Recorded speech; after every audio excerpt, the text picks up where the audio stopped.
I'm gonna call it. Okay. Yeah. Are you in charge tonight? Nope. Oh. Gotta go through that process. So since John isn't here, I'm gonna call to order the Public Safety Committee, since this will be a quick one. Let the record show all Aldermen are present except Crawford. Approval of minutes. I'll make a motion. Can I get a second? Second by Bain. All in favor? Aye. Opposed? On this agenda, unfinished business was the e-bikes and scooters. I just wanted to let everyone know that beginning of the year, I'm going to be bringing some type of legislation forward for Olean on their e-bikes and scooters. I believe this will go a long way with addressing some of the complaints on the legality of riding on the sidewalks versus pushing our children to ride into the streets. I think Olean can be walkable, rideable, and shareable when it comes to the sidewalks. In the March 2021 Nikon book, if any of you still have it, there is discussions in here on federal and state definitions for both e-bike and scooters. This is important because it will tell you exactly what the law targets, as there are numerous classes of these bikes and scooters. It also illustrates what bikes require a helmet and leaves no room for guessing where your bike stands in that classification. Most important thing I want to note on the law that's put in place, it follows New York State vehicle and traffic laws. It also covers impairments. So that means you can't run stop signs, things of that nature, no speeding. They follow all of the same laws. So I just wanted to make that noted that I'm going to be tackling this, and hopefully the council can assist. Again, to be in January when we start. That way we can correct some wrongs and get something better on the books that follows in line with the federal and state laws. So, any questions or comments, anything like that? All right, good. We can save it for when we actually talk about it. No new referrals, no committee reports. So I'll make a motion to adjourn. Can I get a second? Second by Anastasia. All in favor? Aye. Opposed? We're adjourned.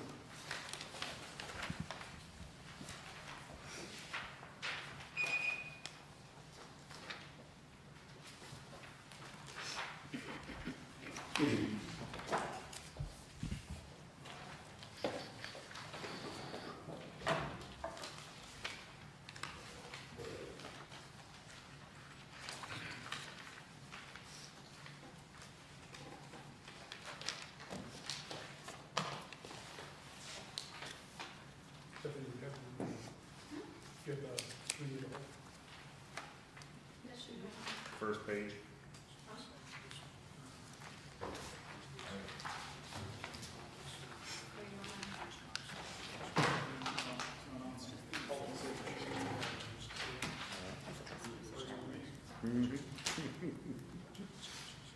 That's fair. That's fair.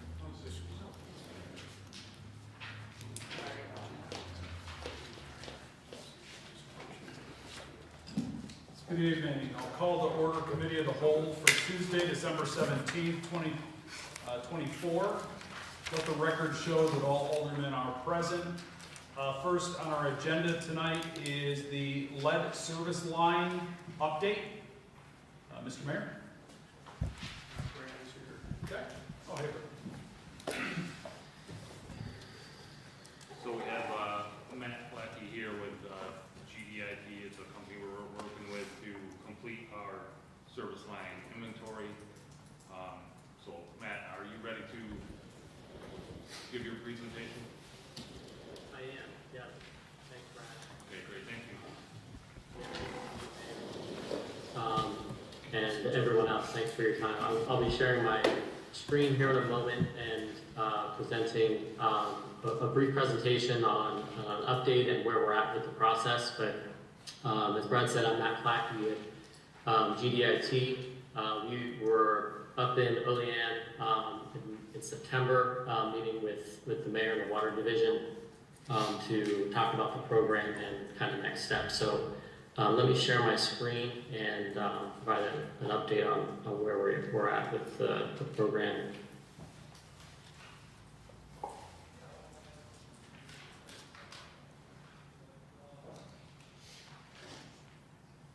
Sorry for the technical difficulty here.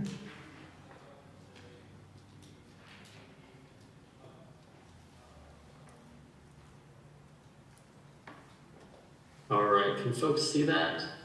Yes. Okay, great. Yeah, so the Get the Lead Out program initiative is, as I mentioned, we've been working with the city water division to through the Environmental Protection Agency to introduce the program and talk about next steps. So, as I mentioned, we were up there in September to provide an overview of the program and talk about next steps and some services that we can provide through the program. So I'll be walking through those right now. So, through the U.S., lead service lines and surveillance lines connectors were commonly used prior to the late 1980s. At that time, EPA and others did not know that lead service lines could cause health issues, especially in children and pregnant women. But now that threat is clear through the bipartisan infrastructure law, $15 billion has been allotted to replacing 100% of American lead service lines across the country. So part of that funding flows through EPA's Get the Lead Out program, or initiative, excuse me. And that is designed to help 200 communities across the country, and Olean is one of those communities. So as of October 16th, utilities were required to submit a report on their service line inventory, and the city did that, which was great. And as of that point, 6 lead service lines were identified, and 39 galvanized lines. We'll talk a little bit more about the galvanized lines in a moment. However, about 6,000 service lines were reported as unknown. So the GLOW Initiative team is working with the city to ensure that those lead and galvanized lines are identified for the rest of the system and replaced. So the next slide. So the Get the Lead Out program participation can benefit your community in several ways. So the first is helping finalize the community service line inventory. As I just talked about, we'll get into a little bit more details about the 6,000 additional lines and steps being made to identify those. The second is community engagement plans. So the GLOW team places high value on building collaboration between the residents, city leaders throughout the process. We support this by attending meetings like this to educate the community along those lines. In addition, the community engagement plans, which we'll be talking about a little bit later as well, and then other forms of information to keep the community informed as you go through the process. The third goal is to support the replacement planning to ensure, like I said at the top, that 100% of replacements happen within the next 10 years or so. And then finally, the funding experts, we have funding experts on our team, are here to help the community identify sources of funding and craft successful applications for federal funding to be set aside for those lead service line replacements.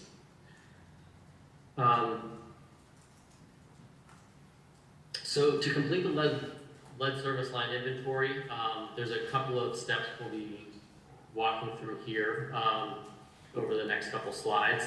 The first is historical record review and digitization.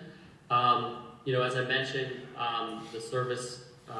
the Water Service Department did review many of those records and came up with their initial inventory. But this effort will help review some of those records that were outstanding or help digitize them so that historical paper records can be utilized and obtained in the future. And then reviewing those historic records also helps the city apply for funding towards replacement as well. And this is one of the cities that we're supporting, but we've already supported several communities from around the country, and we'll continue to use any best practices or techniques learned through this program to help your city along the way. So as far as completing the service line inventory, door knocking and getting that visual identification of those lines is one way that's been really successful for doing this. So door knocking is a joint effort between the GLOW support team, us, and the city staff. Door knocking really helps complete the water service line inventory. It helps identify those unknowns and makes a determination of what those service lines are. And then once those identifications are made, then those are entered in the database that the city has to record those, and then help with funding down the road as we get to that. So when will door knocking happen in your city? We've had some initial discussions, and as I mentioned, it will be us and Olean staff. So we will not be walking around without the support of your team. Many of the residents know members of your city and folks with the Water Service Department, so we'll be accompanied by them. As far as the planning goes, we're looking at early next year. We don't have specific dates yet because we're still working with the Water Service Department to determine, what we can find out as far as, digitization and other items. But we'll look to do it in early 2025, and we'll provide those dates as soon as those are finalized. And a part of that is if the residents are not available, we typically like to, do it in the morning or afternoon when folks are present and around. Obviously during the day, folks are at work, and it's harder to get access to the basement. But certainly, if residents are not available, we'll leave an instructional door hanger that provides next steps, how they can reach the Public Works Water Division, and any other information that they need. I touched on this a little bit, but what it looks like is, we go around in teams, right? We want folks from the city to be part of that team, and we'll, do the inspections, but certainly when we knock at the door, it's great to have folks that are with the water department and folks recognized. So it's typically 3 team members, one of your city members, and then 2 of ours. We wear fluorescent utility vests and name badges. and then, as I mentioned, we're accompanied by your staff.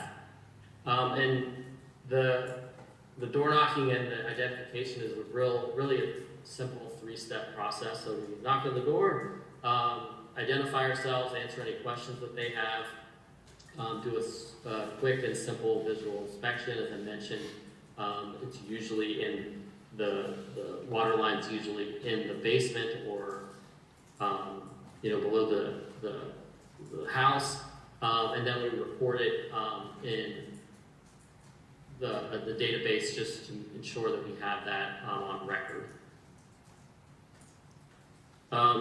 If we miss the house, we do leave, as I mentioned, a door hanger behind, and it does have ways that folks can do a simple self-identification.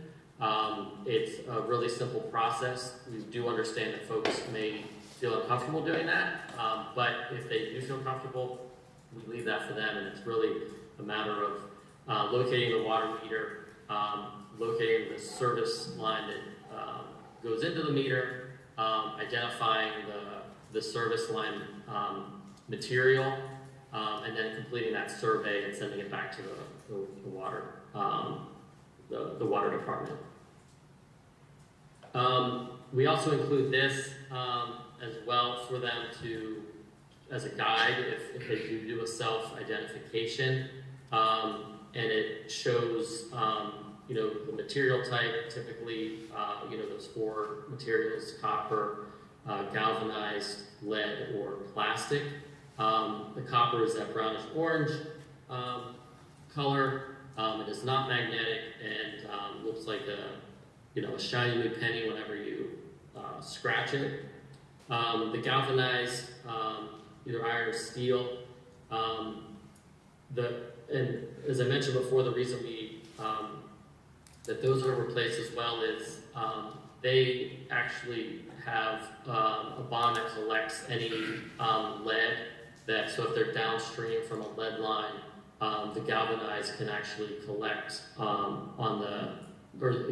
copper can collect on the lead can collect on the galvanized line. Those are replaced as well. So those are dull silver gray color.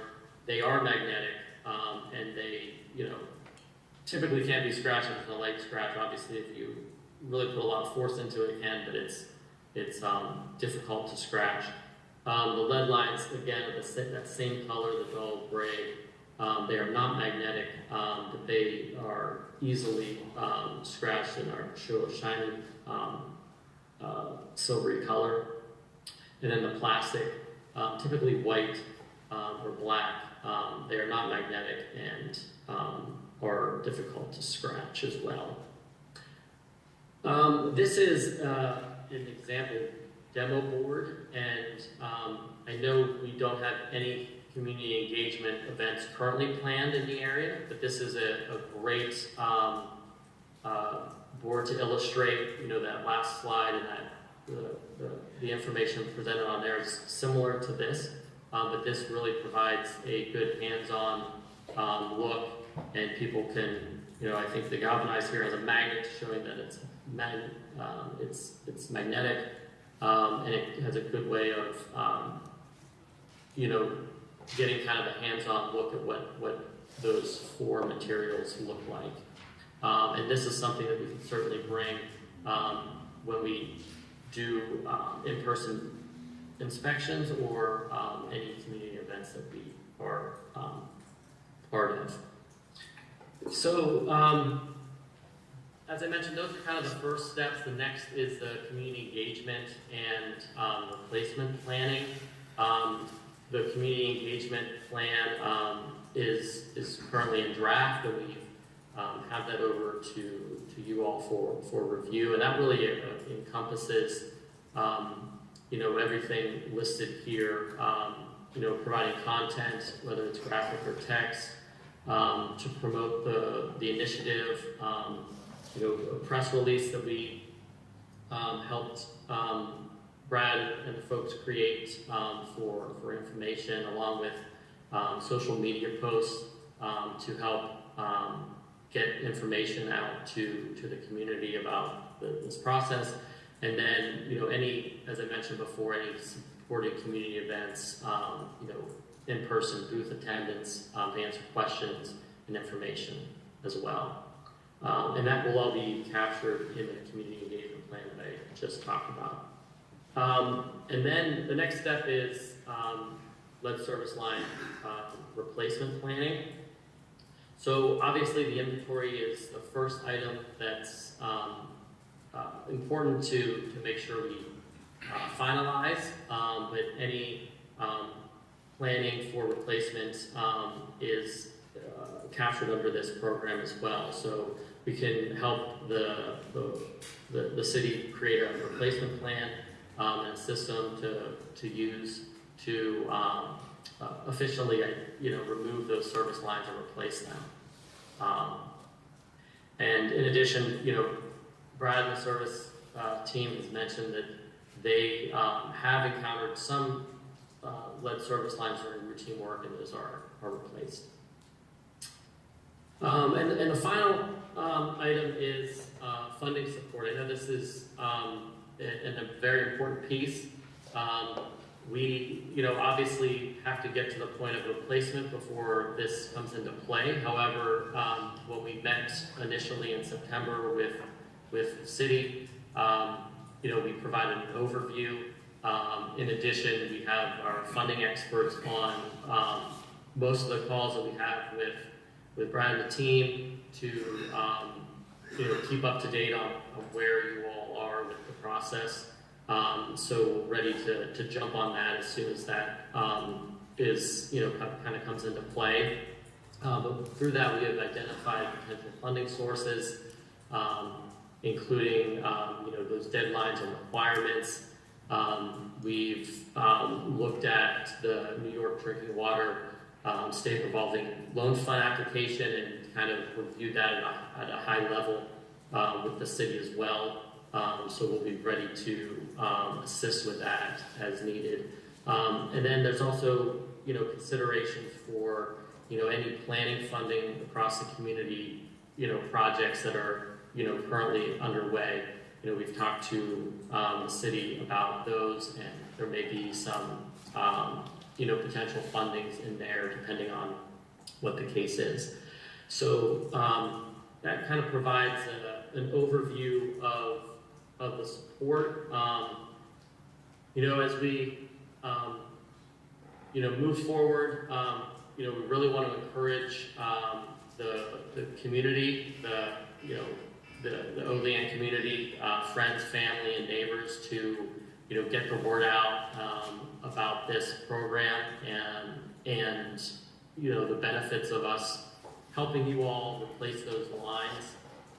We want to partner with any local organizations, health department staff, schools, and community outreach to promote the event for folks that haven't heard about the initiative.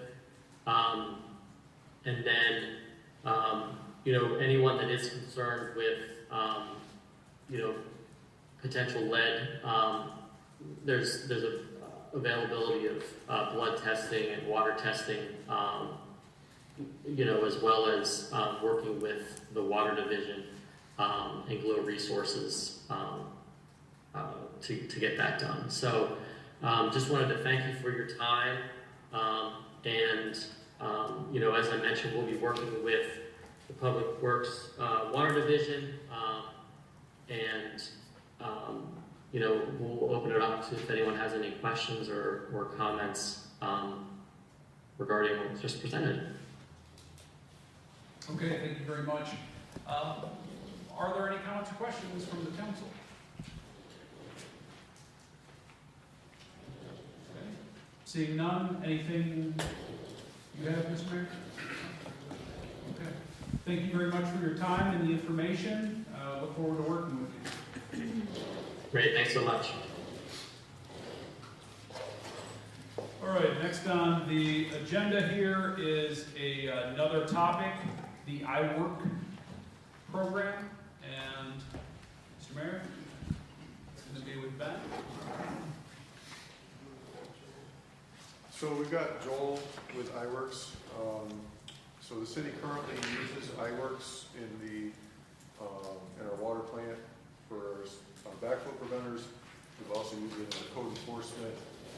So we're working on trying to implement this throughout the DPW to help manage our assets, our workflow, things of that nature. So we have Joel here tonight to kind of explain, what they're proposing, what they're offering, and kind of some of the cost proposal as well.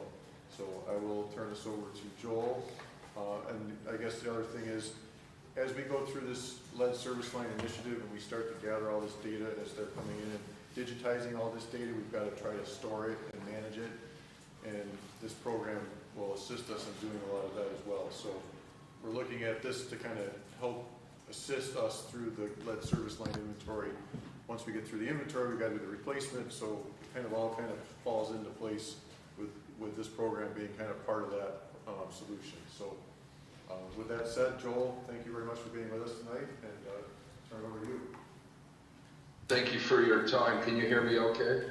Yes. Okay. I appreciate the mayor and the council and the team I've been working there with the last couple of months. iWorks Systems is an existing vendor, as he highlighted. So what we're trying to put together is a total solution for the public works departments and divisions. What I'm going to highlight today is just a quick overview of the technology, as what we're planning on implementing there is a 360 user-friendly technology that not only is the city staff going to utilize, but for reporting to councils and committees, but also for that citizen engagement piece, that you guys are looking for some of these initiatives and to get the interaction with the Olean citizens there. So I'm going to get started, and I'm going to handle this from a high-level overview, as a lot of our technology is tied to the configurable technology that we offer. So each application that we offer is fully configurable back to your process. So I'm going to touch on some of the functions. That way I don't have to dive into the list of applications that you are looking at. I don't want to keep you here all night. So I'm going to log in. I'm starting from the secure customer login of our technology. It's extremely important because there's no user cost within this technology. You can have 550, 500 users. There's no licensing fees. We set up the users in 3 tiers of users. I'll be showing the committee and council tonight an admin level access user, meaning essentially they can access the entire platform. The second level of user is a restricted user. Self-explanatory. You choose which aspects of the technology you want them to access. The third level of user would be a read-only, view-only credential. So as I'm navigating this entire solution, each person logging in would have a unique user experience back to the directors, the council's requirements of the user. So as I log in, it's taking me in. So I'm just at iwork.net with my username and password logging in. Going to take me into my software, and I have pretty unique access. So what you're seeing here is my name, Joel Perkins. Each user logging in would have access to set their preferences, font size, colors, individualized user experience. What we're going to start today with is citizen engagement, and I'm going to work 360 through the entire solution. I'm starting with citizen engagement because the last presentation, when I hear struggles with alerting citizens or getting information out to citizens, I feel like one of the key components of this technology is the interaction in between the staff and the citizen base. What we offer is a 3-pronged approach to citizen engagement. A texting platform, a mobile application for Android and iPhone, cell phones or tablets, and also a link to your city website would also be included. From those 3 platforms, essentially you get a central depository of the information. But what it would look like is a fully configurable form where the city would have a landing page like the one here where you could find a request, submit a request. Now, I'm operating from the URL tonight to keep things simple, but the experience from each technology would be similar. So what we do is we build in a map into the system so they can go live to the map and select a point. From the point, it selects the address and drops it into the point, or into the form, excuse me. The information that you're seeing here are simply examples. There's no limit to fields, and each field can be required. So when information's coming in from a citizen, it's what you want each and every time. So a lot of the agencies we work with, 25 required fields. So bear with me here, I'm gonna build a pothole work order, or a pothole request. And I am an iBook trained typist, counsel, so please don't hold that against me.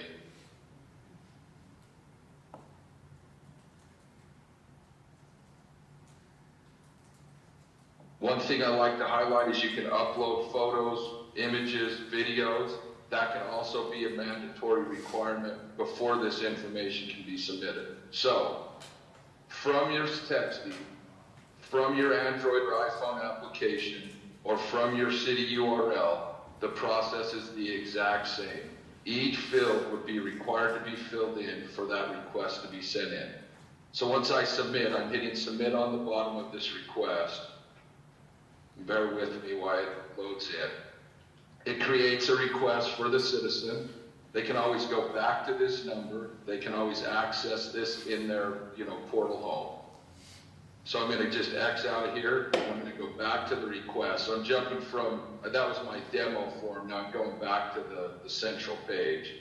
All three types of requests will land into the landing page. So I've got potholes up. This could be lead line requests. This could be dogs out requests. This could be any items that you guys are receiving could have a unique dashboard. Mine today is potholes. So that information I just created went right to the top of that request. So as the city staff, it doesn't matter how that information's coming in, it looks the exact same every time to you. What you can do with this request, you can respond back to the citizen, thank you. I'm gonna keep it simple tonight. And as you're responding back to the citizen, they're getting the updates and alerts from your responses in real time. So they're not going, what's going on, as it's scheduled, as it's created. As you navigate your processes, they're getting alert each and every time. So I responded, thank you, and I'm gonna change the status of this request to Olean. And I'm gonna hit save. Now I'm gonna just go back quickly and just highlight. Your citizens have received a status change alert on their phone, and they've received a response from the agency. So they know exactly what's going on with the pothole. From this request, you can export them on the right side of this form. You can hit export, and you can go into any of the other software applications. So this is a full 360 user experience. So from here, this is a pothole. I'm going to build a work order as the example. I'm going to hit export. From that click of those two buttons, it built a work order for you. It filled in all the general information about that work order. And of course, it brought in that request. So I can always go back to the request in real time. Built into this work order system, if you start on the right, you can email, you can print. That's standard technology across all applications. Keys to this is because of the size of the project we're looking at the amount of the assets, you're also able to track property information to these work orders or to the system. That could be for a utility account, that could be for a garbage can, be a code enforcement case, a permit, a nightly rental. It varies by each agency, but having that at my fingertips, I can go in and search by any of the items that you're tracking that residence by. In this example, I'm going to hit address. I'm just going to do 1, 2, 3 and add the top one here to keep it simple. It's added the property information at the top of the work request, bringing in any parcel data, any specifics about that property, it's tied in here. And as we come down through this work order, the key items here, your employee expense, your equipment expense, your material expense, and inventory expenses are all built in. By hitting multi-select, it will take me side by side to build out that work order for you. So I'm just going to add myself and a couple of items here. Bear with me. So I'm just gonna add those as the example, and I'm gonna save and close this. So now as we're building out the work order, you can see it's bringing in the employees, the equipment, the materials that I add. So all you have to do is go back and track how many hours they were on this pothole, save. And then this is tracking the individual expense, the category expense, and the overall total of this work order each and every time. A couple of things I like to highlight is you can upload images. That could be a photo, it could be a live video, it could be warranty information, it varies, but from each screen you can upload. Just like I did into the request that I submitted, you can upload images into it right here as well. So, just as another quick example. The next, hit one too many X's there, I apologize. I was doing good until right then. All right. So we built the work order out. We've added the expenses, we've added everything to it. We've tied the property and parcel information to it. Now the key here is 360, access. As I tied the request to the work order, right here I've got assign an asset. From here we've got your entire asset catalog in here. It would be everything you guys are working below ground, ground level, above ground, facilities, trees, you name it, we'll be building it into this database. But for the sake of the demo, I'm going to stick the pavements, and I'm going to stick the street 1, 2, 3, and I'm going to assign this work order to that asset. Now, you can see right here, link the work order to the asset. Simply by hitting pavement management, it will take me into my asset inventory. Here's all the information about road 1, 2, 3. One of the parts about this system is we will be providing an on-site pavement condition assessment, and my team will be doing geo-referencing high-def imagery through our Trimble MX7 camera. So a lot of these assets will be inventoried and live into the software the day it goes live. So that's a big part of this project. But you can see it added pavements. Here's all the information about the road that we're working on. This is fully configurable back to the Public Works Department's needs. So field by field, we're sitting with your team and developing your system.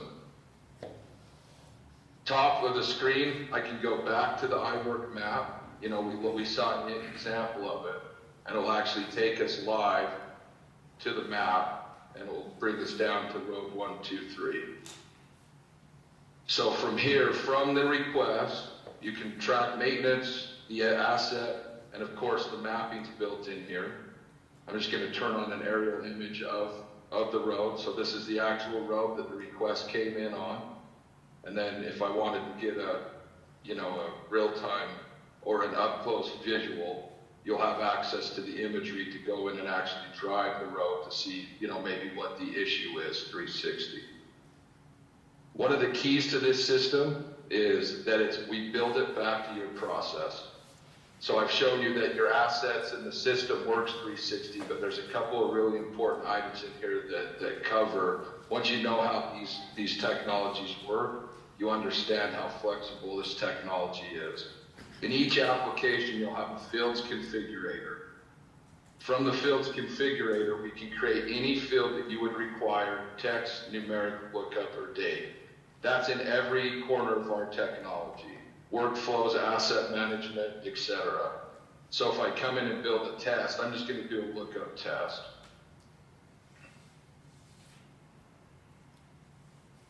So I'm going to create the field.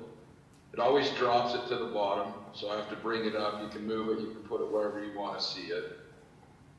But I'm going to move it to the top, and I'm going to add in just 2 values, yes or no.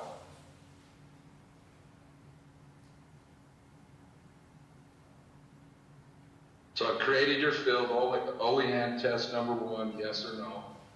So I'm going to come back from the field to the asset or the application, the main channel of the application. I'm using roads as an example.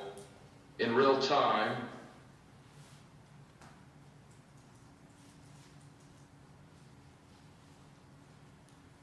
here's the test field we created.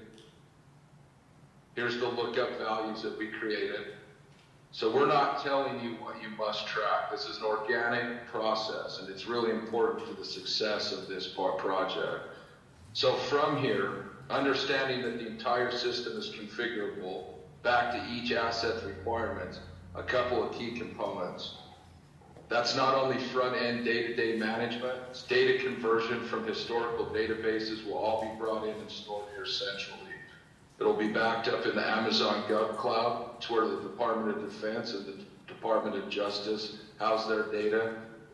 So if our building were to burn down, our servers would be gone, you would have full access to your entire system.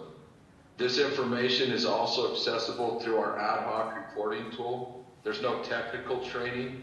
There's no SQL report training. There's no Crystal report training. You go in, and I'm just going to do a pavement example, but what you'll notice is each tab that we're tracking at the top that has data stored, you have the ability to export from the system live in real time. So I'm just going to do a pavement general report. The first thing you'll notice is there's your tab that we just built for you, your fill. So I'm just going to come into the asset information, and I'm just selecting some random stuff here, just for the quick examples. I can save it. Council's, by weekly council meeting report, end of the month report, city manager's report, mayor needs this immediately report. However you do, whatever you need, once you identify your process in iWork, you save it. So I could save it, Joel's end of the month report. You also can group it by any of these items that you're pulling out. So in this example, I'm just going to do an RSL quickly. Well, it was right there and easy to find. Now, on the right side, I hit run. From the export, I can export .csv from the system live. So if you need a consumable format, it's right at your fingertips. If I hit run on this report, top middle screen, we can go to Excel, PDF, or Word with this data logically. So exactly as I asked the system to bring out the data, it did. And you can see on the left side, it brought 25 pages of data. If I click to the last page, you can see that the report is calculated, the groups are calculated. So here's my 20 RSL group calculated under PCI. If I kick back a couple of pages, you can see here's my 19 RSL group, my 18 RSL group, etc. So from here you can export it into the format required. It takes a couple of minutes. There's no technical requirements. That reporting tool is built into every application. The fields configurations are built into each application. So once you've seen this in play, you know exactly how each application works. And the last thing that I want to touch on, just to cover, the entire project, is my team is going to come out with the Trimble MX7 camera. So part of this project, getting it off the ground, is we're coming out. This is my team. This isn't Google Street View. This is the Trimble MX7 camera. It's a vehicle-mounted camera. It's 360 overhead. It's also road view or street view, or I don't know exactly how you. It takes an image in each lane every 4 feet. So as you're looking at this sign, you're getting it in dozens and dozens of images as you come through the sign, as you drive the lanes behind the sign. And what we're doing from this imagery is actually exporting a lot of these layers, a lot of the assets. So we would be pulling in your sign imagery, your sign layer, your manhole layers, things like that would all be exported from this imagery and built into the software. Now, we're an Esri or GIS network partner, so any of the databases currently existing, we are seamlessly integrating that into our system, as well as the data we're collecting is seamlessly integrating into the GIS technology, so it is multi-beneficial. This is road level. We don't do LiDAR, so we're not going to be able to find the lead lines or identify them through, just to be clear. We can track the lead lines, we can store the lead lines, you can manage the lead lines, but we can't find them, essentially. So every other aspect of that project would be managed in here. Couple things I like to highlight on the map. Everything collected is visually ID'd. As you can see as I zoom into the map, stop signs look like stop signs, road signs look like road signs, etc. Just in the same breath, I could cut off my signs and turn on my manholes or my fire hydrants, and you'd be able to see exactly what the point was that was collected. And from this database, from this collection, it builds out your asset database, you know, the database logically that we highlighted. And I hope, Ben, did I do justice? Is there anything else I needed to cover before I want to make sure I'm cordial of your guys' evening? No, I think the only thing left would just be a little discussion quickly on the proposal that we're looking at. Yes, correct. So the proposal, it's a plan to handle all of the Public Works and Public Services Department. It's an annual agreement based on the population, not by user. The more applications you buy, the more affordable they get, but we'll just start from the top. It's essentially a full Public Works infrastructure package. Covers the entire maintenance and workflow management, sign management, signal management, your pavements and roads, including a full pavement assessment would be included in this, as well as your water and sewer assets. So we don't define water and sewer assets, your team does. So there's not like a set number of assets, as each agency we work with has unique distribution and treatment. So all of that would be unique as defined by Olean. We're also including a full facilities management package. This would include city hall, maintenance, management. It could be parks, facilities, waste treatment facilities, any property that the city owns would be covered in the facilities management package. That does include an internal request. So if you guys wanted to set up like an intranet, essentially, where you could, manage the request for the facilities asset, that's built in as well. Stormwater package, MS4 compliancy, related reporting, SWIP permitting, and asset management for stormwater is also built into this plan. Electrical assets are included, sidewalk management and tree management are the software applications. The cost of the software is $34,000 per year. That's unlimited users, training, technical support. The only way there's additional costs is if you buy more software. As you're an existing client, you'll know that there's never increases. Couple things I'd like to highlight. As an existing client of iWorks Systems, we have waived completely your setup fee, which is $22,000. We do that for all existing clients, so it's a concession we pass to all of you. Another thing I'm excited to share with you, and we worked really hard on this, is we will be coming out and providing the pavement condition assessment and the Trimble MX. Your mayor drives a hard bargain. We'll be including this service at no additional cost. So we're actually going to be doing the imagery, providing the asset network, and doing a full pavement condition assessment for just the travel. So we're actually waiving the actual treatment costs. It's not something I can do very often, and I'm pretty excited to be able to do that for your team.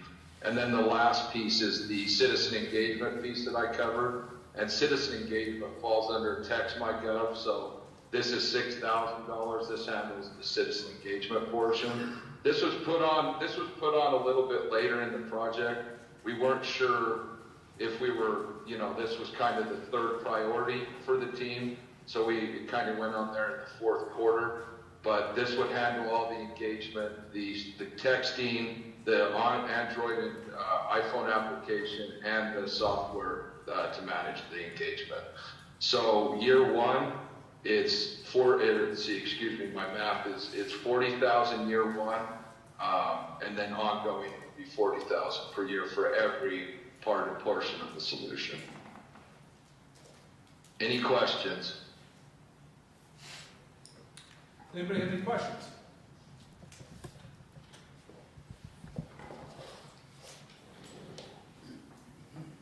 I don't think we have any questions right now.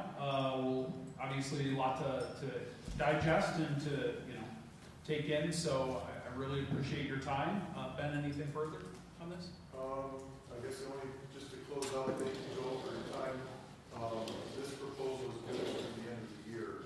So, I'm looking for months now on it. The pricing and everything that he's proposed is available through December 31st.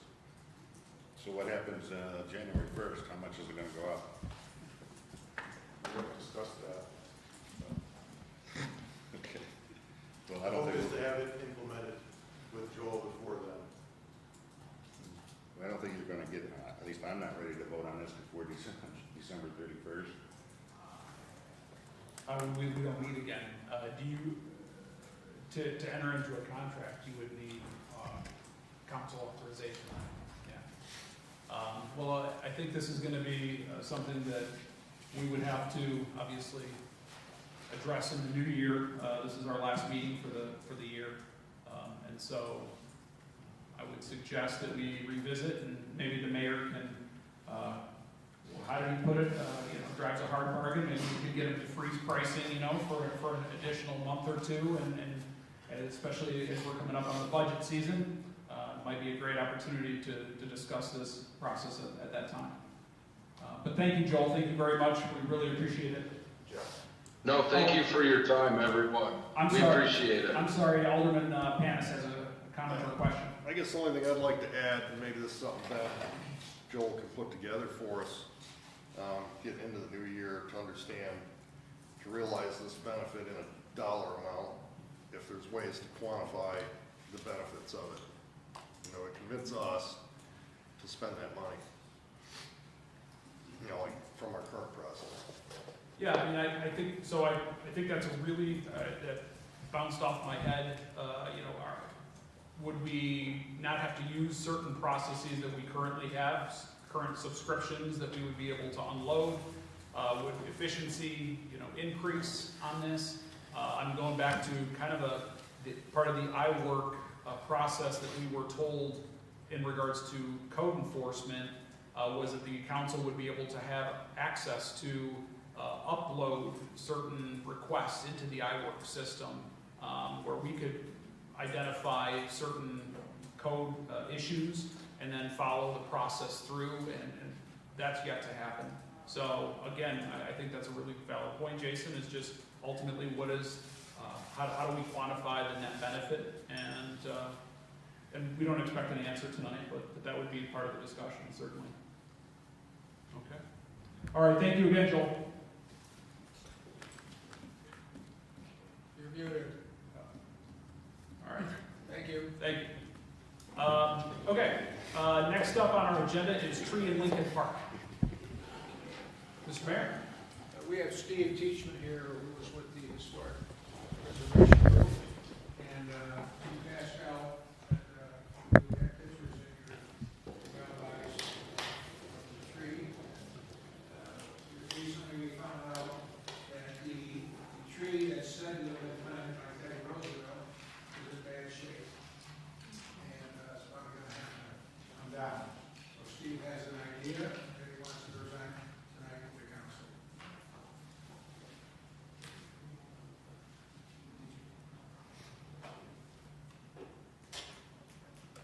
All right.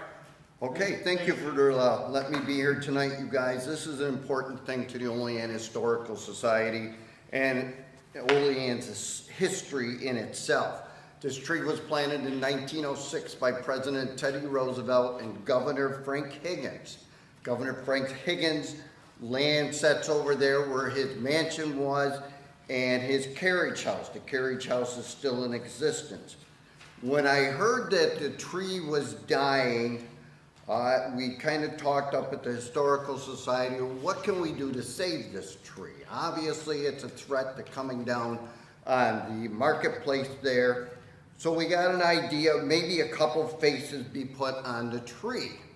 So we went through different people that we thought could possibly do this job, and we came into Eric Jones, who does all the Buffalo Bills, sand art and stuff like that, and the snow sculpturing. And so I talked to him and presented the idea of doing this. He said, okay, he said, Teddy Roosevelt's one of my favorite presidents, let's go see the tree. And so we went over to the tree, and he come up with a beautiful idea, and knowing that the tree's gotta come down, this way we can save the tree, and we can also make it a monument of sorts, and it will be a tourist attraction on the way, because he will take a month, he will come on site and do this tree. So what we're looking at, and this is a colored version of it, is bringing the tree down to about 10 feet. And then he will sculpt the top of it, so it doesn't look like just a tree, and make it look like a monument. All the bark will be taken off, it'll all be shellacked, and he will actually do the images of Governor Higgins and Teddy Roosevelt for this tree. Now, I think this is a great way to save the historical tree. It's a good option for the people that love the history of Olean. And when I asked him about it, he said the price would be $12,000 to do this tree. I would love to have the city make a donation, the Historical Society would, and then put it out to future people in the Olean area that would like to also make a donation to this. Now, along with this, I'm working on a Pomeroy grant, which they have the yellow and blue sign, but this one is called a legend and lore sign. So what this will be is a red sign with gray, and it will talk about this tree and how they put this, two of these guys dug the hole and planted this tree and how special it is to the city of Olean. So what I need from the council to go further is a yes or no that we can do this project. The second thing is I would need a resolution to give to the Pomeroy people that do the grants that I have permission to do this, and then we can get the Pomeroy sign to put next to the tree after it's done. So I think this is a wonderful idea. It's in Lincoln Park, it's in the central of Olean, and I'm just hoping that everybody here and everybody that's listening will understand what we're trying to do to this tree and save it. All right, thank you, Mr. Chief. Are there any comments or questions at this time? Okay, so do we have a timeline? Obviously, being presented with this, we can mull it over in the new term, maybe put it back on as a work session, a discussion item. Do you have a timeline on this, Steve? The Pomeroys start in January again, so this would fit in with, you know, one of your early meetings and stuff like that. And then if we get the Pomeroy, it'll probably come in like April or May or somewhere in that area where we can put it up. Hopefully at that time, Eric will be on the tree and we'll have the tree, you know, sculpted out. And I think a lot of people will enjoy just coming and watching him. I mean, he's a master of doing the pumpkin carvings and everything that you see out there. And so I think he will do an excellent job on the tree.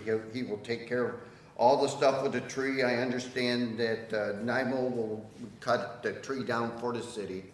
So I think that's a win-win situation for the tree, for the city, and for the people. So I just, you know, would hope all 7 of you guys would, you know, say yes to this, because I think it's a great plan to save a historical tree. There's only one of them that's put by a president and a governor digging a hole, and you'll never see that anymore. So I anticipate your yes or no, and you know, Merry Christmas to everybody, and thank you guys for letting me speak here tonight. It's very important to us. So What Steve was referring to was historically over the years, National Grid has trimmed the tree when it needed it. They determined that it's unsafe and they will not trim it anymore. But they have offered to take the tree down for us.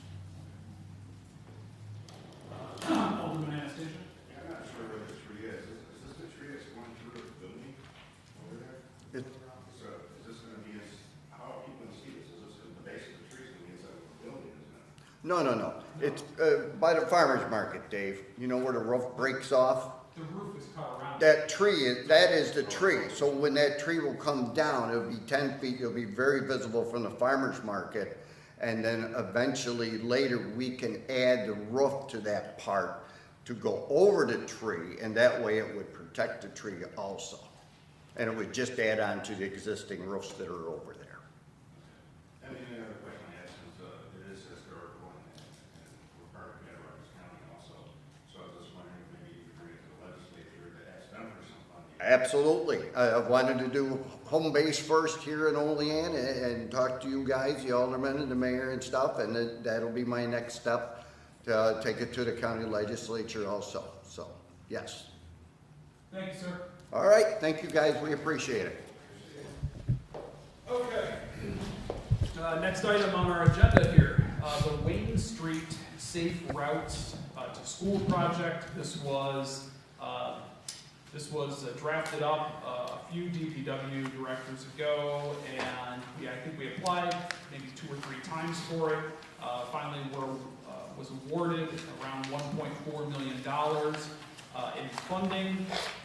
Essentially, it's a shared use path project that connects the Allegheny River Trail,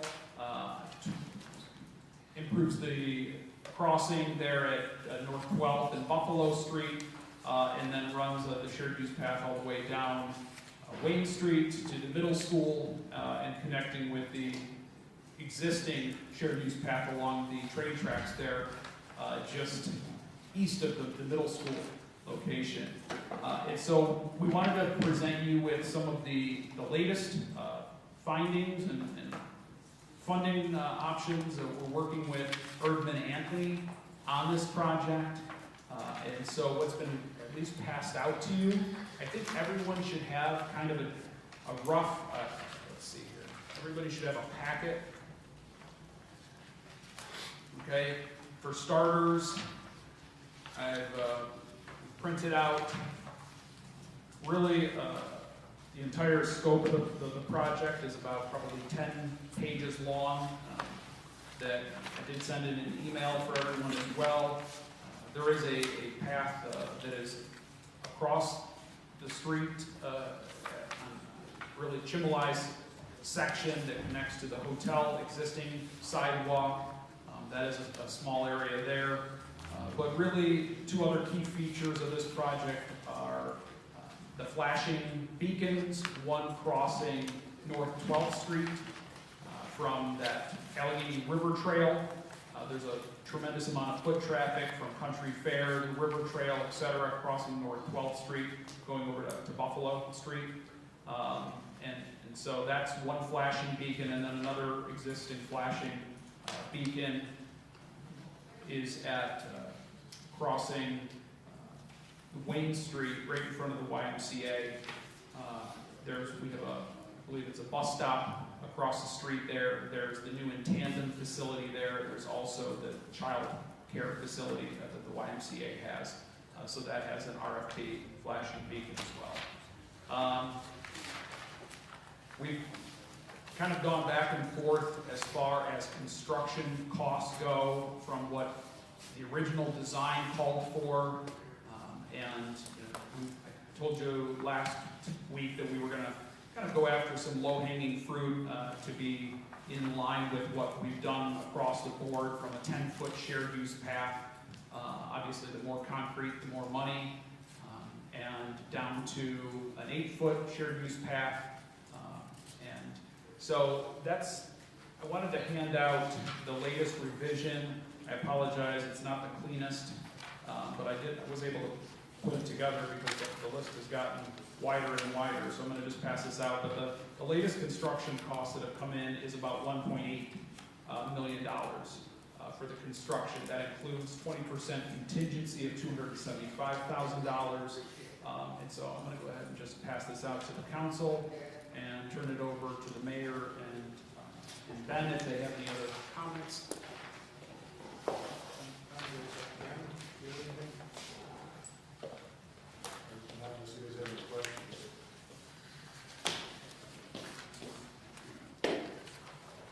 Sorry for the blur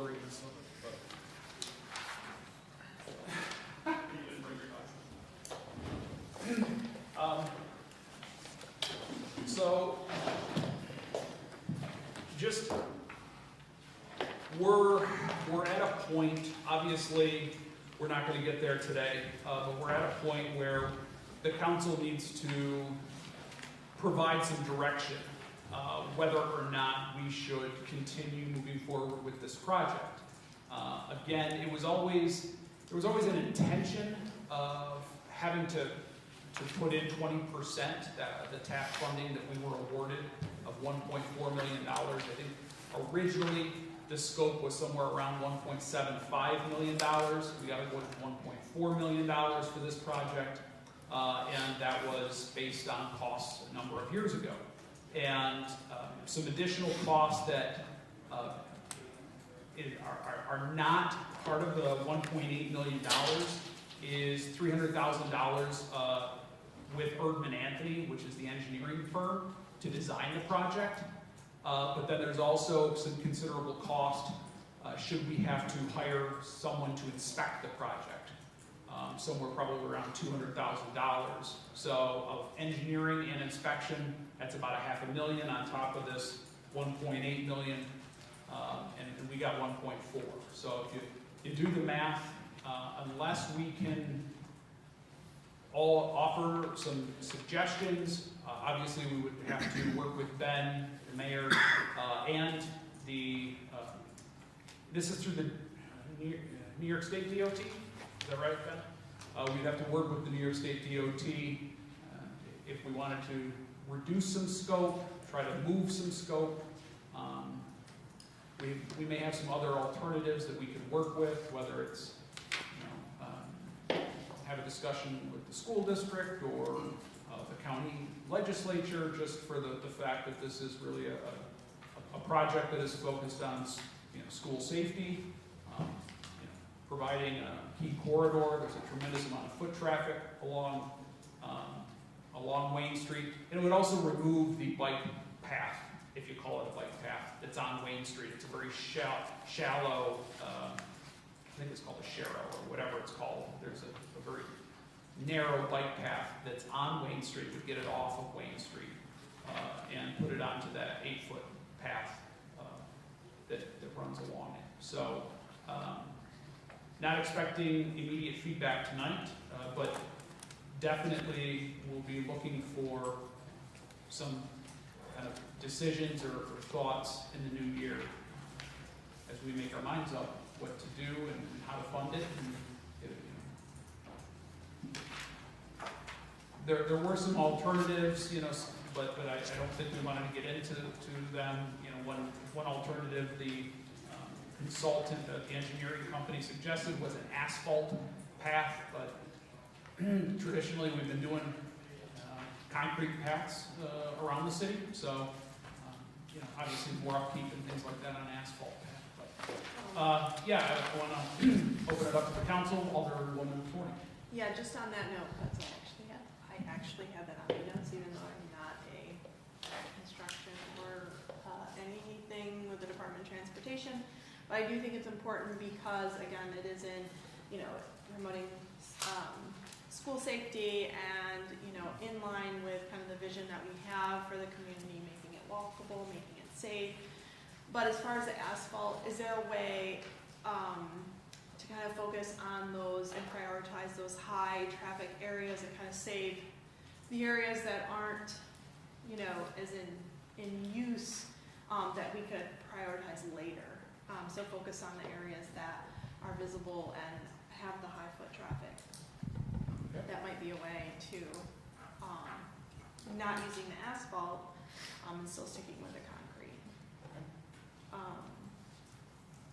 And again, this is out of my area of expertise, but is there a way from the excavation, because I was seeing the disposal costs, is there a way to reuse some of that material in some of that project so we have less that need to be disposed of? I don't even know if that's possible, but just some of the initial things. Okay, thanks, Jen. Other comments or questions? Alderman Ben? Is this now showing it all on the south side of the street, right? That's correct. That's knocking across, That's correct. nothing on front of Chimley? That's correct. That's correct.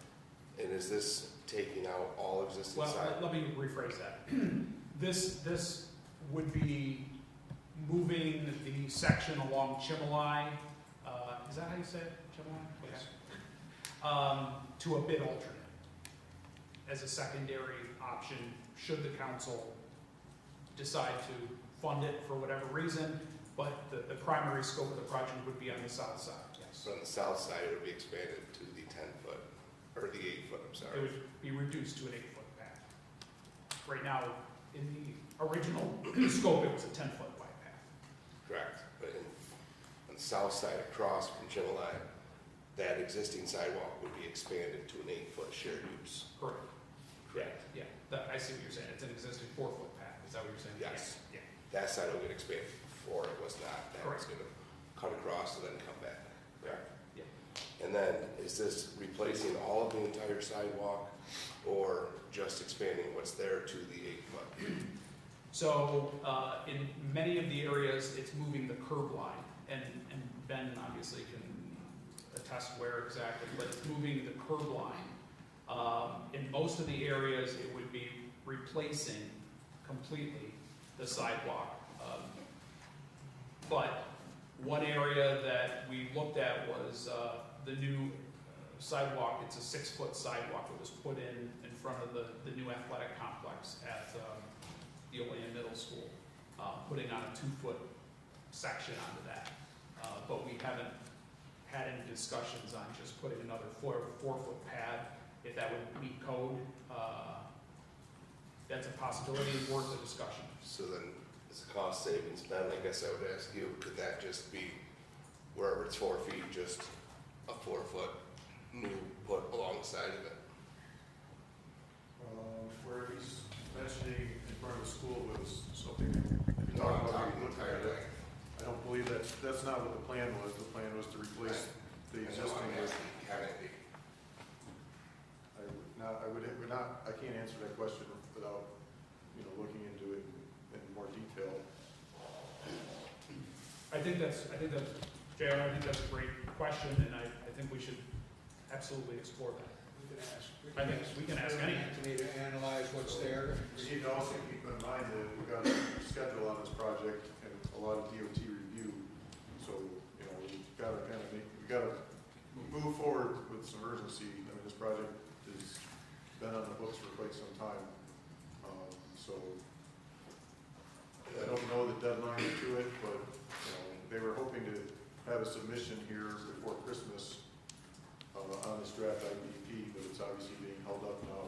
We've been trying to kind of clarify a little bit of what the goal is and what the scope changes might be, depending whether the DOT would approve any of these changes. And then finally, is that including infrastructure? We just did reconstruction on that street back several years ago. Just drainage, just, We got some drainage. what do you call it?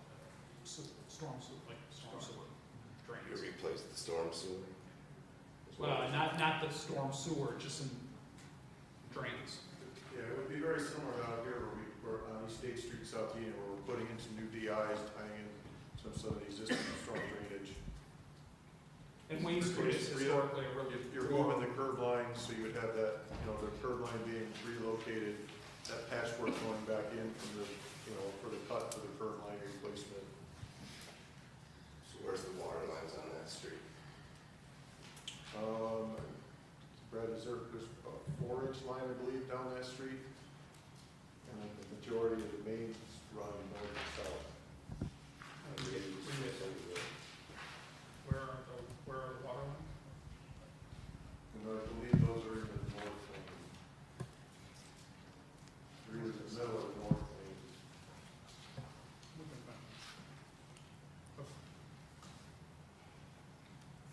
Yeah, I mean, they would, that could be a potentially a really big cost savings. At least some of the areas, JR, like, I know the YMCA, I think, just put in a new sidewalk not too long ago. So there is some sidewalks that are along there that are fairly new. And it would be a significant cost savings. Alderwoman McCall? Yeah, I agree with the sidewalk, because I think we're not looking to do what we did on the East State project, which was to take out perfectly good sidewalk and replace it with just wider sidewalk at a significant cost. So I'm looking at it, it looks like the city's cost share to this project, if it is as is $900,000, is that accurate? By the time we look at, you said there was $300,000 for design, 200 for inspection, and then the difference between the 1.8 million and the 1.4 that the project was awarded leaves us with about 900,000 in terms of that. So I guess for me, I mean, I think that looking at safe schools and safety is very important, but I want to make sure that we get something more than extra wide sidewalks out of it that's going to benefit the city. And I'm definitely on the fence to see where that benefit is, and I know that Alderman Robinson will probably speak to a number of things that I think have significant potential costs for the city that maybe could be shared by some of the other organizations, so. Okay, yeah, I agree. My turn. Yes, I don't know. All right, well, first, the word urgency came up quite a bit tonight. I just want to touch on that. Between this work, gotta have it done before 31st, we get some savings, then the tree before the 31st. I mean, and now this, we gotta have something before the end of the month. Timing is everything. I think this stuff needs to be brought to the council a lot sooner, because it's not gonna rush us as far as what we're doing. As versus old and new, this one that you gave us on the short sheet is the old, correct? No. This is the new? Well, the new one is roughly 60 grand more than the old. The 1.7 was when they used asphalt. Asphalt. So you can see there's 3 different iterations on that, and that was like hey, we can get the price down, but if it's a blacktop path. So we went up in scope. We were awarded 1.4, and we're at 1.8. That's not in, the inspection services and design is not in the 1.8? Correct. All right, so my recommendation, I'm absolutely for anything that's gonna provide better walkability, better sidewalks, and update the safety of our streets. But at the same time, I'm looking to be a little more spend cautious, I should say. I remember talking and saying I wanted to find out where the city was at with our current capital projects, what we're currently spending on bonds and bans versus what's coming off, say at the end of the year or maybe at the end of 2025, to see where we're at there so that we can, you know what I'm saying, get rid of some, put on some, and that way we're not creating a bigger burden. When it comes to the inspection services, I think the 300,000 could very easily be taken care of if we did this in-house. I mean, we just recently hired a DPW director who is perfectly qualified to do this, and if I recall, we have Brad here who is taking up some of the responsibilities of the old DPW director to eliminate some of what Ben would be responsible for. As far as design, I'm not gonna touch that. As far as the beacons, I wrote this in the email to the other council members. The beacons, I think there's an opportunity there for the city to share some of this project. I don't foresee why it can't happen. I think there's 3 to 4 city blocks of this project that is right along the Olean Middle School territory. If the public doesn't know, the city's budget is twice that of the city. So I would hope that we reach out to them and try to work out something with the school and say, hey, would you be willing or could you share some funding on that. When you get down to the second beacon, across from the YMCA, to me, that strictly benefits the YMCA. It does not benefit our city residents. I can't recall how many city residents I've seen cross the street right there because there's a daycare right there. So if there's a beacon that's gonna be part of that section, I think, the YMCA should be able to help with that aspect, since they will greatly benefit from that. And then when it comes to the third beacon, down where it crosses 12th Street, looking at the layout plan, when you look at it, it's gonna be after Buffalo Street, heading south, crossing right there. That is a spot there where it pulls it out of the traffic of the vehicles that are turning, but yet it also stops the traffic there. I think there would be a nice cost savings there if the trail just continued along the natural sidewalk and went to the control light right there at Buffalo and 12th or whatever you wanna call that intersection. And then from there, turn south and go down the sidewalk on the west side of 12th Street. And that way that is all good concrete there, and that would directly connect you to the entrance to the trail. And again, I'm just looking for ways to cut costs. If we were awarded 1.4, then in my eyes, we need to figure out how to get down to 1.4. So we need to get rid of the extra 400-something thousand and figure out the design costs. And then the city will be on the hook for coming up with 20% contingency. And that's just the way I see it. That's just my opinion. Okay. Alderman Benyon? I'm just asking a question based on what Vernon just said. That 10th Street crossing, said the project would stay on the south side. There's no sidewalk on that side of the street.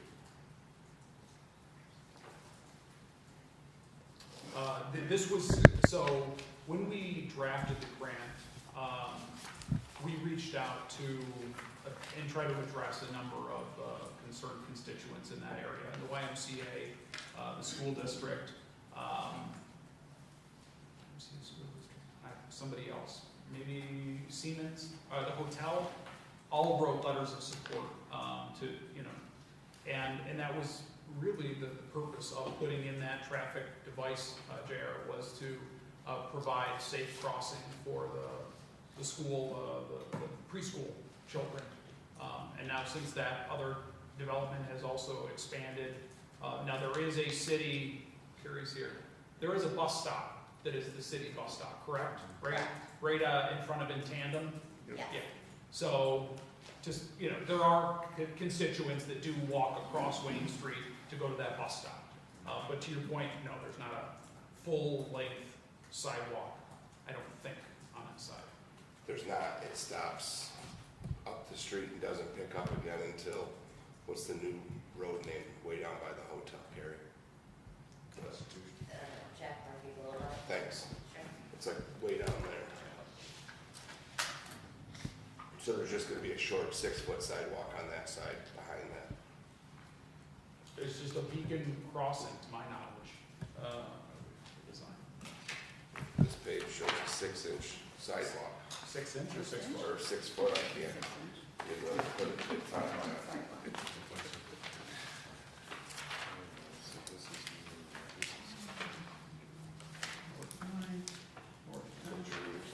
Crossings. What's that? There's a 6 foot wide concrete sidewalk. Refuge Island. Yeah. 6 wide concrete sidewalk. So just like a 50-foot or 100-foot length sidewalk.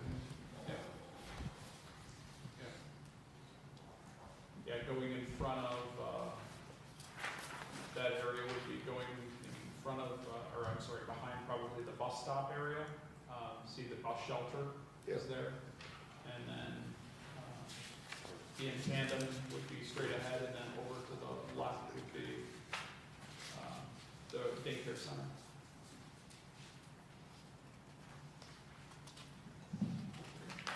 Alderman Anastasia? Yeah, you guys are talking about this widening the sidewalks. What's gonna happen with the street? Is that gonna get repaved? Is it gonna get narrowed? Is it gonna be the same width that it is now, or is there gonna be bump outs there on corners? Ben, do you have any thoughts on it? So the road is getting narrowed. They're gonna, narrow out the road to make room for the trail. So right now, the bike lane is part of the road structure. So they're moving the curb out to take up that. They're gonna narrow the lanes, and so there is drainage work and curb work. So I mentioned earlier, so there'll be that patchwork along the curb, similar to what we see on East State Street. Down through there. We talked about some of the bump outs that we typically see if we've looked at the standards the city has done. I don't believe that's really part of what's being done here. We kind of changed and gotten away from that on this project. So there isn't really the bump outs, as you would say, for narrowing up the street where the crossings are. There are plans though, Ben, correct me if I'm wrong, to do some on-street parking options along there though? They did propose on-street parking in front of the school. Yeah. So I guess my questions are, we had several complaints with South Union Street regarding the trees. Vernon sent an email trying to save the trees, or at least a plan to save the trees, which was very good. There's beautiful trees down there that are quite large, flowering in the spring. That makes that street look really nice. Since it's my ward, part of it's my ward down there. I'm concerned about narrowing the street for one thing.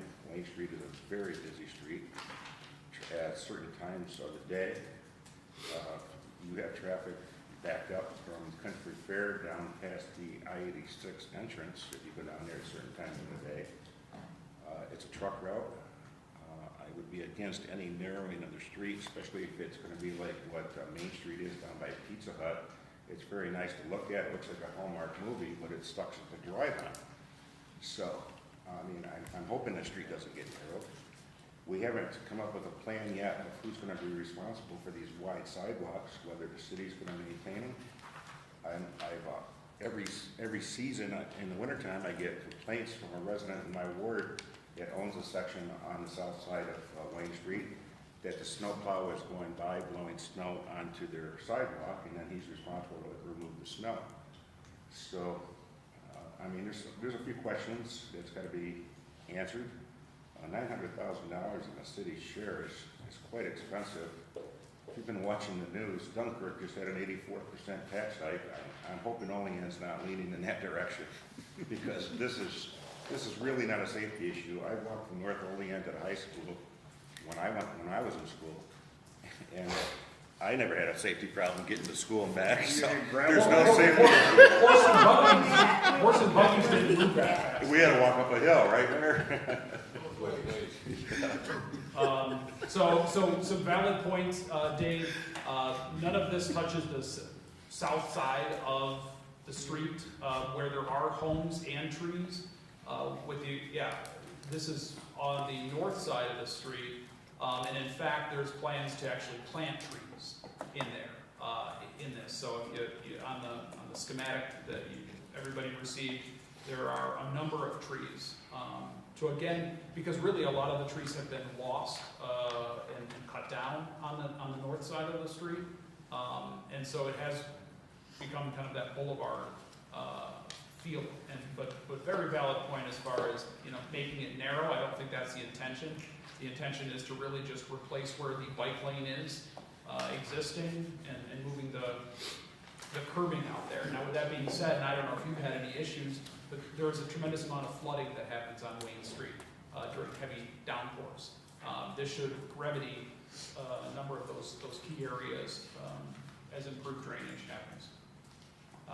But lots of good discussion. I think everybody brings up really good points. I think that, and as someone who helped to write this proposal 4 years ago, no, I don't think I'm on board with the city putting in $1 million. Okay, so that's why I'm 100% supportive of are there ways that we can scale this back but still provide the same net benefit to the community. We did include, as well as a reduction from a 10-foot to an 8-foot path. We also eliminated the, what's called refuge islands from the scope. Again, that adds to the narrowness sometimes, and possibly some traffic, concerns and just extra costs there too. So, did you have something? I JR? just was gonna ask, you just said to Dave that something about that it's the north side of the road. I said it's not the north side. Okay.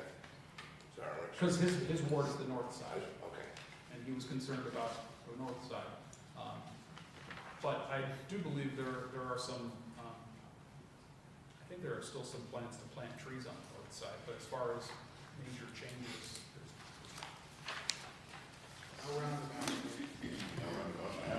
Seven. No, roundabout might sound better. Have these walkers can go in circles instead of spending $1 million. I think, so, Vernon, you listed a number of organizations that I think need to be approached, but also the mayor and I talked about possibly approaching Chimolai as well. I know that's been an area that we're gonna look to try to move to a bid alternate, but they're, the new business in town, perhaps they would like to be a partner here, helping to get their employees safely across 12th Street. And so maybe that might be a great option. So thanks for the feedback. We'll put this back on the agenda beginning of January. Any other comments or questions on this? Okay.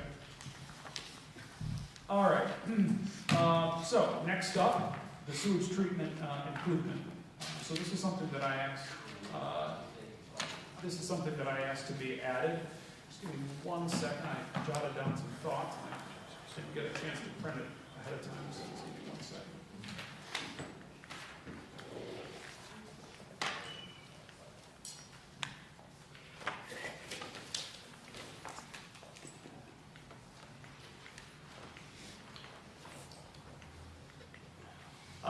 All right, so I sent an email earlier this week to the mayor, the council, to our water sewer superintendent, Brad Camp.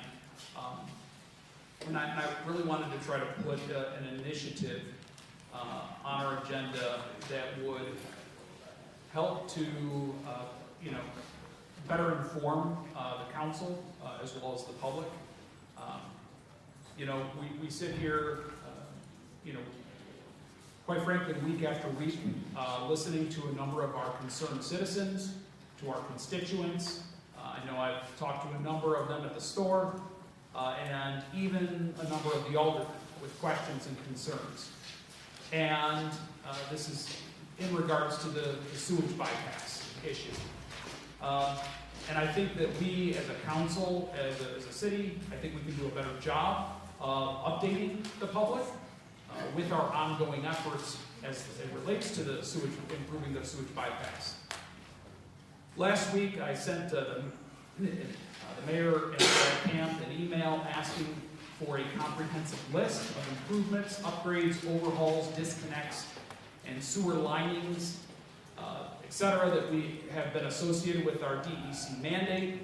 Additionally, I also asked that we try to quantify the dollar value that's related to each one of these improvements.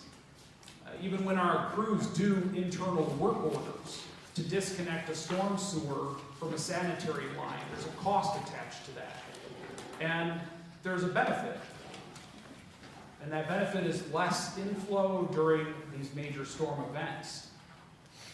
Mr. Camp said that it would be a relatively time-consuming project and asked for some, time to collect the information, the data, and we asked if he would please present the report to the council on January 28th. In the new year, I would like to ask the council to bring forward a formal resolution that makes this information not only to maintain it and update it on a monthly basis, but also to provide it on the city website. This is for complete transparency. It's not proprietary information, and it also helps to clearly demonstrate that we are continuing to work towards a common goal. because I know that we realize that the city has spent millions of dollars upgrading our sewer systems and our sanitary systems. We know that we spend hundreds of thousands of dollars each and every year to meet these requirements of the DEC and to help be a better neighbor and ultimately do the right thing. And I think that this information could really be beneficial for all to have access to. So I just wanted to give a brief update. I asked this go on the agenda today to ultimately, we look forward to the end of January. The DEC mandate was, Mayor, when did we get that? When was that, the DEC mandate? That was in 2003. Okay, and obviously that it was before my time. I don't know, Dave might have been here, but I know we built a $20+ million sanitary sewer facility down there, and so we continue to work on this, and I hate the thought of sitting here and our constituents thinking that the concerns fall on deaf ears, and so I think it would be beneficial. So anyways, we'll look forward to that. Any comments or questions? All right, moving along. So at this point, I have to make a motion to enter executive session to discuss the proposed acquisition, sale, or lease of real property. Could I get a second, please? Second.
So I need a motion to adjourn. I'll make a motion to adjourn. Could I get a second? Second. Second by Alderman McCall. All in favor? Aye. Opposed? Motion carried. Yay. Oh. At least this is Do one. we big- want I think this is to, just want to look here? Okay.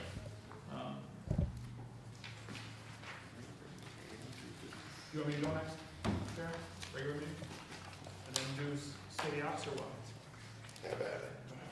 I'll call to order the regular meeting of the common council for Tuesday, December 17th, 2024. We'll quickly call the attendance roll. Alderman Benyon? Here. Alderman Panis? Here. Alderwoman Forney? Here. Alderwoman McCall? Here. Alderman Robinson? Here. Alderman Anastasia? Here. And Alderman Crawford. Here, please rise for the invocation for the vision. Heavenly Father, we come to you today asking for your guidance, wisdom, and support as we begin this meeting. Help us to engage in meaningful discussion, allow us to grow closer as a group, and nurture the bonds of this community. In your name we pray. Pledge allegiance to the flag of the United States of America, to the republic for which it stands, one nation, under God, indivisible, with liberty and justice for all. Reading, accepting, and approval of the minutes from previous regular meeting. Regular meeting of the Olean Common Council was held on Tuesday, December 10th, 2024 at 6:05 p.m. Present were Alderman Crawford, Benyon, Forney, McCall, Robinson, and Anastasia. Alderman Panis was absent. I'll make a motion to approve the minutes of the previous regular meeting. Could I get a second? Second by Alderwoman Forney. All in favor? Aye. Opposed? Motion carried. Committee reports and unfinished council business. None. Communications from the mayor. None, thank you. Miscellaneous communications. None. City official reports. Monthly report of the city auditor, month ended November 2024. Quarterly report of the city auditor, 3 months ended November 30th, 2024. Financial summary as of November 30th, 2024. Proposed legislation and referrals. None. Before I open it up to public comment, I'd like to give an opportunity to any of the aldermen to make a statement at this time. Well, I did have something, even though we're pressed for time, sorry. Alderman Robinson. Thanks. Just real quick, normally we point out things that we need to correct or something like that, but in this case, it's something that I wanted to make sure that the city got kudos on. From the fleet minutes, from the fleet committee, it was noted that the city switched from Valley Tire to Hertubis. Does I pronounce it? Hertubis. Hertubis. You got people coming after you for that one. But they were able to create a savings of roughly $100 per tire by switching, and the city is doing their own mountain balance. So I just wanted to shine a light on that and thank the city for identifying that in my last organization. That would get you something like a Star Award because of the amount of monetary value involved. You figure roughly $400 and then multiply it times the amount of vehicles there are over the amount of time of years. That's a significant savings. So kudos to the city, kudos to the fleet group, and tell them we said thanks. If I may, if you remember, the council allowed the city to purchase the tire machine. So that was a good choice, and they've shown that there's some significant savings there. All right, anyone else? Okay, seeing none, will the clerk please read the public comment statement? The public comment portion of the Common Council regular meeting is established to provide members of the community with the opportunity to publicly state their views, voice their concerns, or to provide input pertaining to any issue affecting city government. Additionally, the mayor, Common Council members, and city department heads encourage any person with questions to contact them at their offices. Okay, I'll invite any members of the public to approach the podium, state your name and address for the record. You have 5 minutes. Anyone? Anyone at all? Seeing anyone? No one.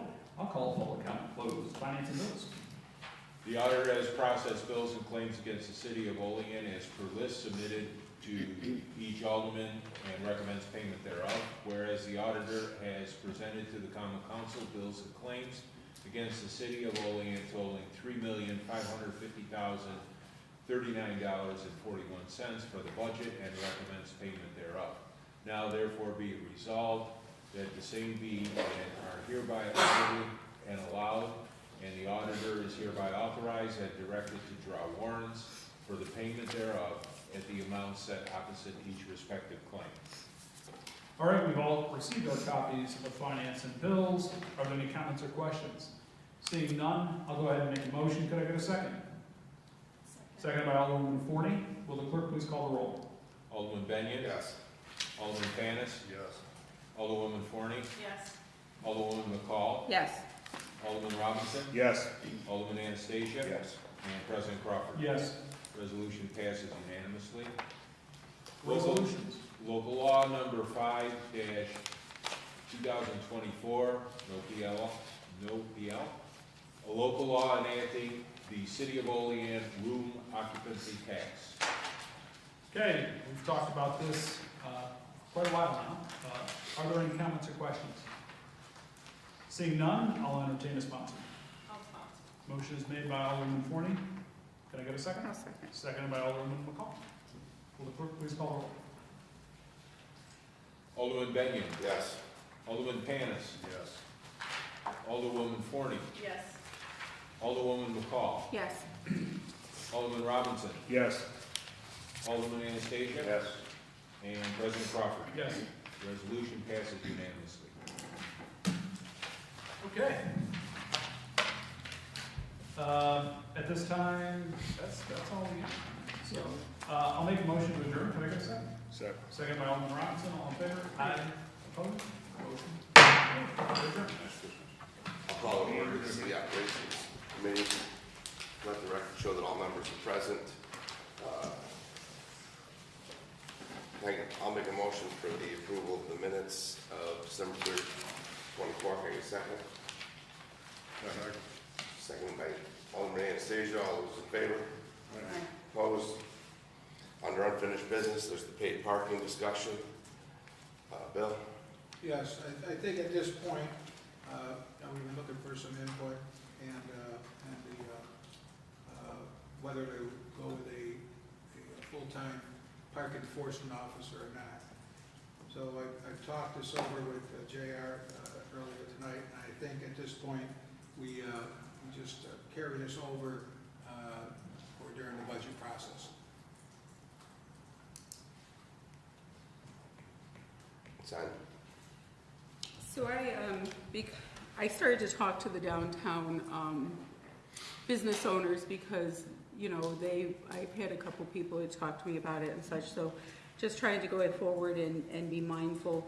You know, I think it's kind of a mixed bag. I think the majority that I've spoke to, which is, by the way, not even half, recognize that most cities do charge something for pay for parking. There's a couple that have some concerns that, you know, that it'll look bad for the city, not necessarily the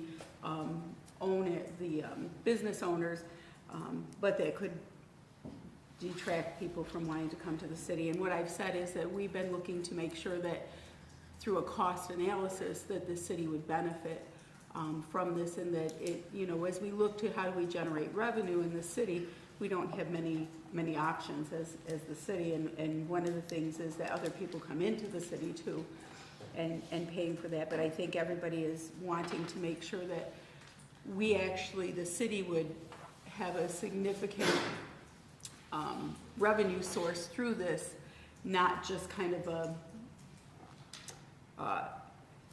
a wash with adding another employee. So that's kind of what I've gathered thus far, but my goal is to speak to the resident or the business owners that are in my ward down there on downtown district. So. You know, I hope we don't lose sight of this. I hope we, you know, I hope we have another discussion about this in the budget, because honestly, most studies show that municipalities that regulate parking in their downtown district actually promotes greater revenue for businesses. It keeps people coming and going, and you know, a downtown business, you know, unless maybe it's one of the restaurants, may not generate increased revenue because somebody walks around their store for 3 hours. The reality is there's a cost. There's obviously a tremendous amount of cost that we put into the beautification, the flowers, the landscaping, everything associated with the downtown district. This could help to balance some of those costs. I would be in favor of, and I've mentioned it before, start out with offering a higher salary, you know, for a part-time employee. You know, Alderman Anastasia might do it. I mean, if you offer $25 an hour or something, start off with a part-time employee, and then if there is enough work to, you know, to justify the full-time employee, that's something that you can always add, but it's very difficult to remove a full-time employee position with all the benefits and so forth. So I hope we can take a deeper look at that in the budget. I don't, to answer your question, we're gonna circle back to it, because just like the bed tax, it was a way to try to generate revenue without increasing property taxes. I user fees. I know people are upset, you know, with the bed tax, but it's a way to kind of put the burden onto users as opposed to just homeowners and property owners. So that's what we're trying to do here. But along with what Sonia, I see you burning, along with what Sonia said, if it's a net zero, then why do it? You know, so that's got to come out in the wash, and Bill's going to work on that through that. We kicked around different things. You just talked about the downtown district, some of the proposed areas expanded beyond that. We talked about a higher wage for part-time. I know I had asked, and Bill will look at that, is combining 2 part-times into 1 to make it more attractive and split their time. So there's different ways to do it that maybe we can do a better job at it. Great. Bernie, come back to you. Completely agree 100%, and I want to implement a little bit of both, and then touch on some notes that I've had here. That so long I forgot what I wrote on there. If it's a net zero, yeah, I think there needs to be a cost analysis, but against a higher salary, right? If we have a higher salary, something that's more attractive, then you can get someone in there who's more likely to stay and work in that position, and then do that cost analysis of that pay versus what we're looking to implement. And then, yeah, if it comes out at zero, then yeah, why bother? But when it comes to parking regionally, when I looked up this information regionally, first, reasons why to install meters, it can, opposite of what some of the business owners and some of that thought process, I struggle with that in this city, but it'll help business owners turn over customers so that people aren't parked in front of their businesses a whole day. And it allows more people to come in and shop. So that's called controlled flow. It'll also ensure those illegally parked are no longer there. They're there during business or designated times only. And then it's easier to mark the vehicles that are illegally parked compared to the current chalk system that we have. Also, always maintain open and accessible access for emergency vehicles. And then the highlight of it all, this isn't a money grab, is basically a way of offsetting city taxes and things of that nature. And then I want to scratch that. I did a comparison just to find out what some of the local towns and villages and stuff like that were doing for theirs. So we just saw on the prompt earlier today from on the one app, they said that Olean was roughly 13.8 in population. So I have Village of Wellsville, population 4,500, they're metered. You have Village of Alfred, 4,700. They use Park Mobile, what we're actually looking to use. They do have some free on the weekends and holidays. City of Hornell, population 8,000, they're metered. Village of Dunkirk, 12,005. Now we're approaching ours. They have restrictive rotational parking. That is because, if you look up on their website, it's because of the weather that they get out there. They need to be able to clean the streets, so they have to rotate even and odd days. City of Corning, 10,000. Batavia, 15,000. They both have metered parking. And then City of Jamestown, 27,000. They use an app. Same type of company as Park Mobile. So we're not reinventing the wheel here in Olean. We're actually doing ourselves a disservice by not charging for metering in the city of Olean. And that's just my belief. A lot of people believe that things that should be free in the city, but at some point that freedom comes at a cost. And the cost is we're paying for it. And that's why our taxes keep going up 2%, 4%, 6% every time there's a proposal that comes, because we're not keeping pace with the inflation that's going on in this city, and we have to look at other ways of bringing in revenue. And then on the same token, we have people that say, we're not doing enough. Well, we're trying to do it right here, and I think we need to do this, and yes, it does need to come up in the 2025 budget, and we need to get moving on it, I believe. One of the biggest complaints I get out there is that the employees are parking on the street. You have one of the places here, they park in front of theirs, when they're talked to, they move over in front of another store. So this is a way of keeping more parking for customers. So yes, I look forward to really getting into this again and working some of you don't, but when we had meters on the street, and it's going back a ways here now, but after everything, after paying for the parking enforcement officer, the meter maintenance man and that, we came out with about $70,000 to the good. So, and when we redid North Union Street, the meters were taken out. And at that time, the council elected not to put them back in, and go with a 2-hour parking. Yeah, and that's just not working, so. Bill, that 70,000, just a question, John and Dave, I see. A lot of that 70,000 came back from active enforcement in the now, rather than the iChalk system. That's far less efficient, correct? A lot of that 70,000 good came from parking violations, not so much the quarters. No. From what I remember, that was just from the revenues off of the meters. Remember, we had meters North Union Street all the way down to West State Street, all the way down to 13th Street, I believe it was. So that was just revenue over and above after we paid our meter man and the parking enforcement officer. So those numbers were tracked differently, parking fees and parking. Yeah, and then parking, and then your tickets is tracked separately. Okay, thank you. John? I was just gonna mention, anybody can figure out how to game the system pretty easily. And so if you have 2-hour parking with the iChalk system even, what do you have to do? Move your tires 2 feet or a foot, or move to the spot next to you? I mean, whatever. I mean, you can game the system. And at the end of the day, some constituents might not see this as beneficial for downtown businesses. This actually is beneficial to downtown businesses because it keeps prime parking. Chances are if you're driving down Union Street and you see an open spot, you're going to grab it, you're going to run into the store. And for those that are longer term, we have auxiliary lots that are available that are options too.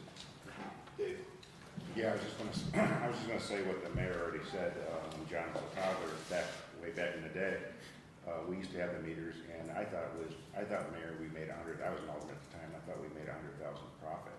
That's what I thought, but who knows, 25 years ago, I can't There's a lot more remember. cars back then too, Well, Dave. yeah, and back when you were formerly on the county, it may have been 100,000. I'm talking about when we took them out when we did the street, and it was about 70,000, and I could be a little bit light there, but basically we figured at that time we figured 70,000 was about 1% on the budget. So. So, and I just wanted to say, I think, because we did talk to those businesses I have about the benefits, and one of it is that they do have people, and they recognize that people park there for hours, sometimes at a couple of the restaurants. But I think we do a disservice to our small business owners if we don't at least talk to them about the reasons why we want to implement it, what the potential benefits would be, so that they feel included in the process versus this is just another thing that's being done to them when the backbone of our city really is our small businesses are there. And I know I talked to one that had moved from another town that had some concerns, right? So at least to offer them the opportunity to have those conversations about how this might benefit, because we may know it, right? And we might know what the research says. And yes, when I went to Alfred, because that was one of them that I saw when I saw a patient there, that they have a QR code. And so I think it's just making sure that whenever we're looking to implement things, that we have those conversations with the individuals and the parties and the businesses that are going to be affected, to the good or the otherwise. Good. Anybody else? Okay. Seeing none, there's no other unfinished business. Under the new referrals, we're putting North Union Street lighting on here for an update on the strands of lights and status. Bill?